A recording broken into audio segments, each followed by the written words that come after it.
Fala galera, tudo bom com vocês? Espero que sim. Sou o professor Tiago e hoje nós vamos ter mais uma aula de História.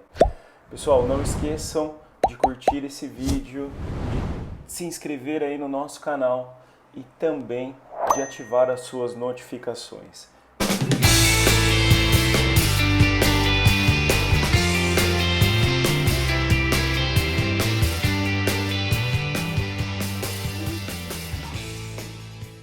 Muito bem, pessoal, o nosso assunto de hoje é unificação.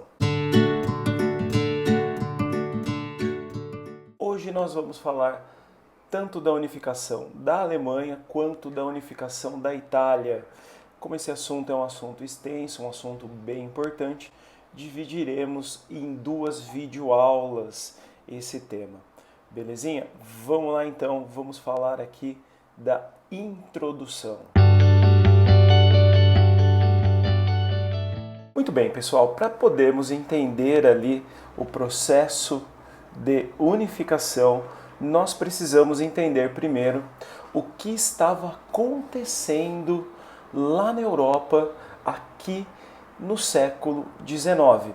Começo do século XIX, pessoal, nós tivemos ali as guerras napoleônicas, a França reescreveu ali os mapas europeus, Napoleão dominou grande parte do território da Europa, submeteu ali governos ligados ao antigo regime ao controle francês. Vocês estão olhando aqui o mapa, inclusive. Esse processo de guerras napoleônicas vai ter efeitos importantíssimos no processo aí de consolidação de novos estados na Europa.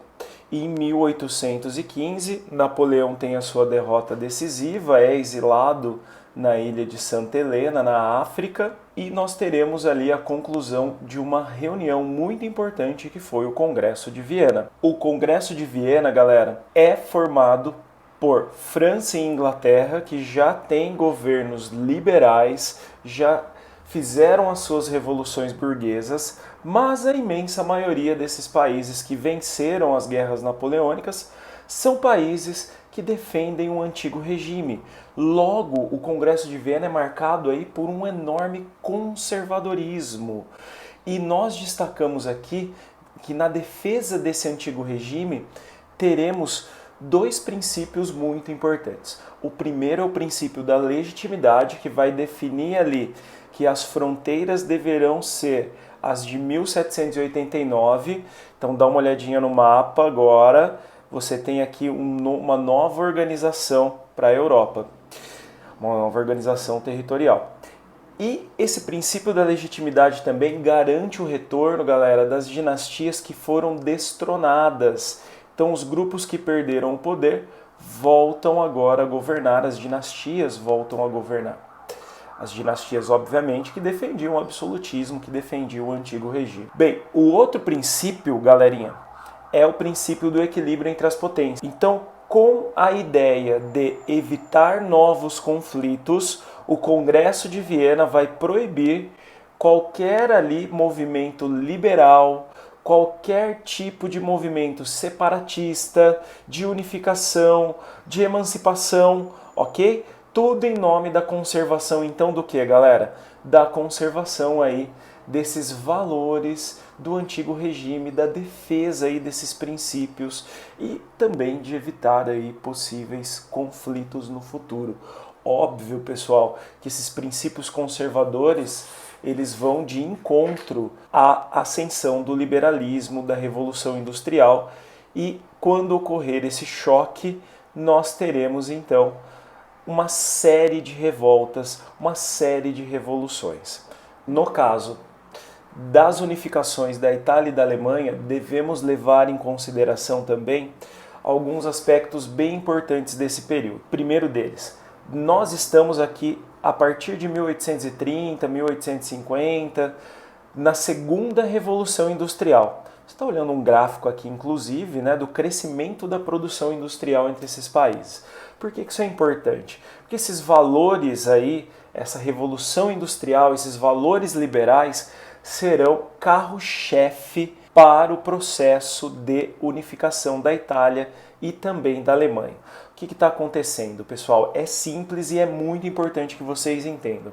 Nós temos um crescimento aí da produção e, obviamente, um crescimento aí da concorrência. Então, esses estados industrializados, Inglaterra, estado da Prússia, por exemplo, ali onde onde será a Alemanha no futuro, estado de Piemonte, onde será ali a Itália também no futuro, mais a França, mais ali também a Bélgica, estão concorrendo por mercados na Europa. E a unificação, gente, ela vai agora ao encontro dessa nova realidade, desse novo contexto. Por quê? O que se percebeu? Que ao promover a unificação da Alemanha, ao promover a unificação da Itália, nós teremos um processo, pessoal, muito importante de quebra das barreiras alfandegárias internas. Então você junta todos os estados ali da Confederação Germânica ou junta todos os estados ali da Península Itálica e não há mais fronteiras internas. Então, ao mesmo tempo que você aumentou os seus mercados por um vasto território, você combateu a concorrência de outros países e você também vai garantir uma ascensão gigantesca da burguesia.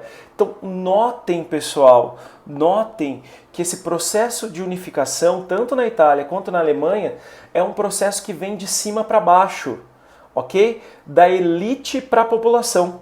E não um movimento popular que buscava ali a criação de um país simplesmente. Aqui, pessoal, eu posso afirmar para vocês categoricamente que os valores econômicos, o liberalismo precedeu os valores nacionalistas, tá? Então, antes vem a questão econômica, depois vem a questão da formação da nação. O interesse aqui nessas unificações é um interesse econômico, é um interesse da classe burguesa, tudo bem? Então é impossível fazer a separação de revolução industrial e processos de unificação entre Itália e Alemanha. Óbvio, né, que teremos ali o não respeito a peculiaridades regionais por conta desse processo aí de união de várias regiões ali que vão criar o país Alemanha e vão criar o país Itália. Tudo bem? Tranquilinho? Então, depois dessa breve introdução, importantíssima inclusive, vamos falar agora dos casos específicos. Qual o primeiro caso que trabalharemos? Vamos trabalhar o caso da Itália. Segundo o Congresso de Viena, pessoal, e o princípio do equilíbrio entre as potências, a Itália manteria-se então descentralizada. Então, olha no mapa e olha o que nós temos aqui. Nós temos o reino de Piemonte e Sardenha, riquíssimo, que vai se inserir ali primeiramente na Revolução Industrial. Todo mundo localizou Piemonte e Sardenha, está destacado para vocês. Aí nós temos os estados pontifícios, foram criados lá no século IX, né, a partir da doação do Pipino Breve, de parte da Lombardia aí para a igreja. É um estado independente, o Papa é um chefe de estado, a gente já trabalhou isso em outros temas, em outras aulas.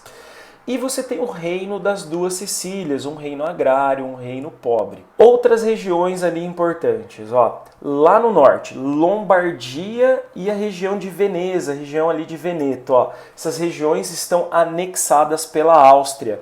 O Império Austríaco, gente, é o principal inimigo dessa unificação italiana, pois é uma potência regional e quer evitar o surgimento de uma nova potência regional.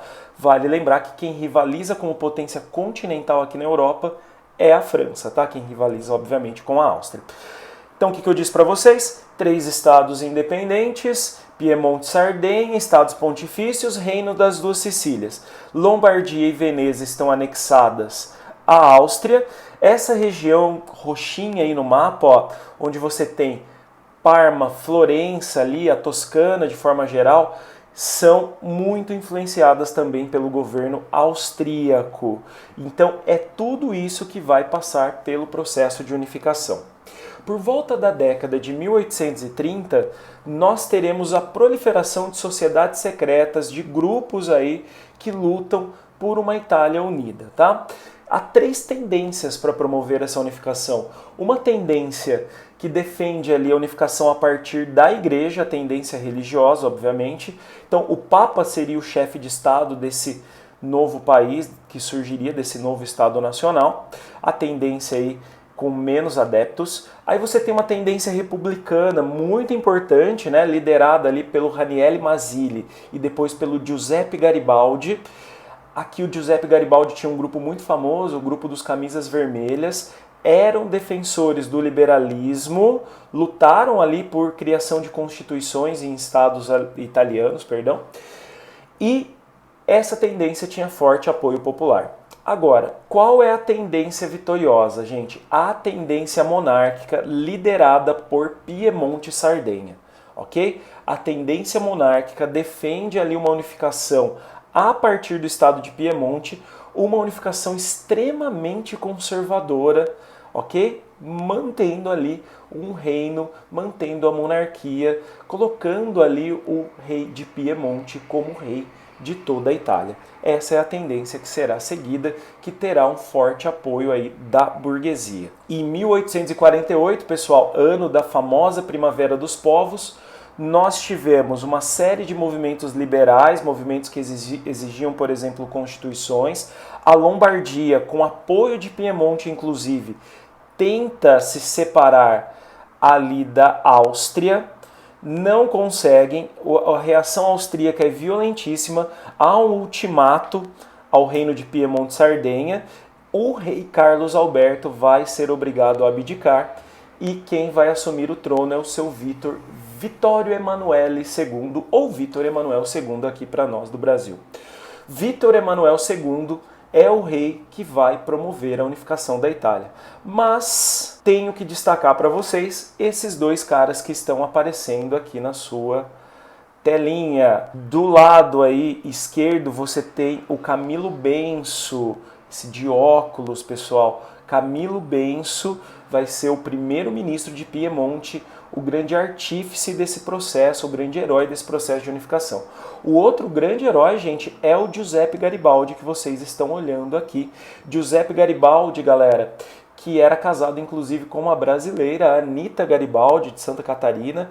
E o que aconteceu para esses dois se encontrarem?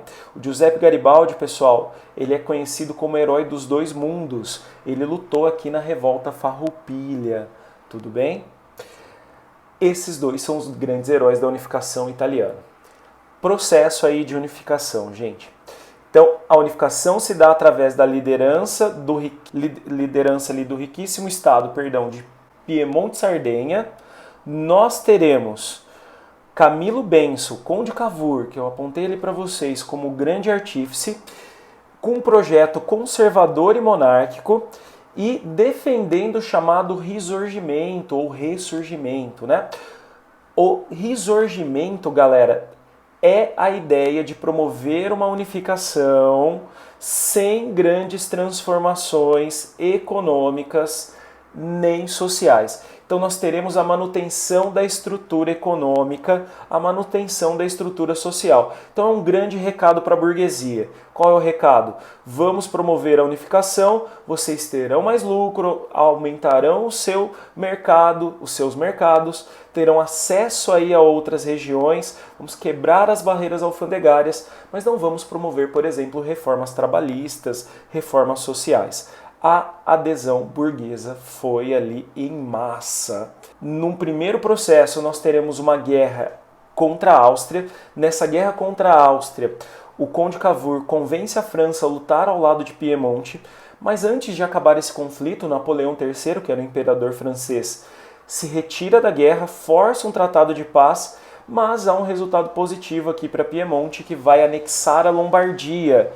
A França, pessoal, por sua vez, ficará com dois territórios que antes pertenciam a Piemonte, que é o território de Savoia e o território de Nice. Giuseppe Garibaldi, pessoal, vai dominar o reino das duas Sicílias, vai em direção aos estados pontifícios, mas os estados pontifícios serão protegidos pela França. Napoleão III, buscando aumentar até sua popularidade, defende ali os estados pontifícios. Depois nós teremos a Guerra das Sete Semanas, ali em 1866. Essa guerra, gente, foi entre Áustria e Prússia. E como o nome já diz para vocês, a vitória prussiana foi avassaladora. Quem apoiou os prussianos? O Reino de Piemonte. Dessa forma ocorreu a anexação de Veneza. Agora, pessoal, dá uma olhadinha no mapa.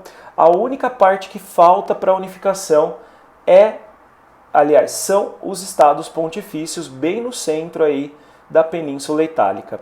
Mas esses estados estavam protegidos pela França. Piemonte aqui contou com a ajuda prussiana novamente. Por quê? Estourou a Guerra Franco-Prussiana entre 1870 e 71.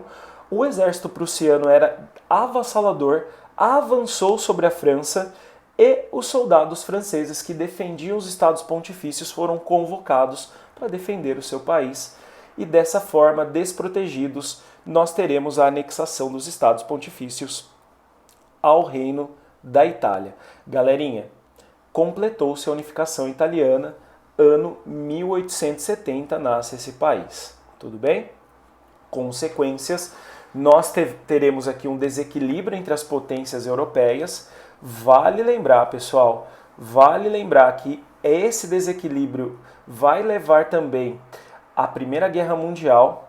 Por conta da corrida no atraso, na corrida neocolonial, a Itália ficará com pouquíssimos territórios, tanto ali na África quanto na Ásia.